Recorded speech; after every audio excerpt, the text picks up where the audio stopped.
Got some exciting news on a potential restoration project on a very old revolver that I picked up quite some time ago, probably a year ago now.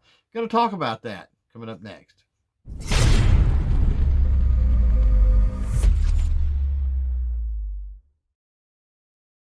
What's up, crew? Welcome back to the channel. And quite some time ago, I picked up a little Smith & Wesson 38 double action.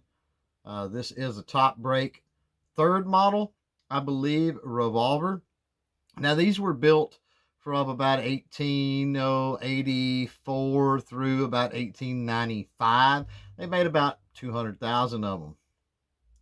Now, this revolver had some problems, but I was able to pick it up cheap. So have been in search of parts for this thing for quite some time. But recently I reached out to a friend of mine, Mark from Stone Range Gunsmithing. He said, hey, those parts that you're looking for, I think I can make them. So swung by his shop, had a little talk with him, and believe it or not, we found the parts that I need online. I got those ordered, so I thought I'd walk you through some of the parts that this thing needs and kind of prime you for a future video in doing the repairs to this old revolver. Now, with everything taken apart, we can take a closer look at a couple of the parts that I've got to find, a couple of parts that were missing on this revolver. First, let's talk about one that I need to replace and one that I'm not sure about. I may need to eventually replace, and I've already replaced the mainspring here.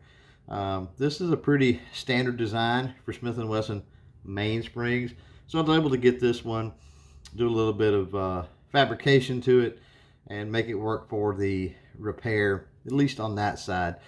Here we've got the hand spring. Now, Mark, Stone Range Gunsmithing, told me that if I really needed to replace this, I could actually do that with a bobby pin. So didn't worry about ordering anything as far as that particular part goes. Now, the things that are missing on this revolver I'm going to have to replace is the front pin here, the front trigger guard pin, I think is what they call it. It's actually a little smaller pin than the other pins here. And this is what holds the parts that are missing actually in place. So up in here, you've got a couple of other parts.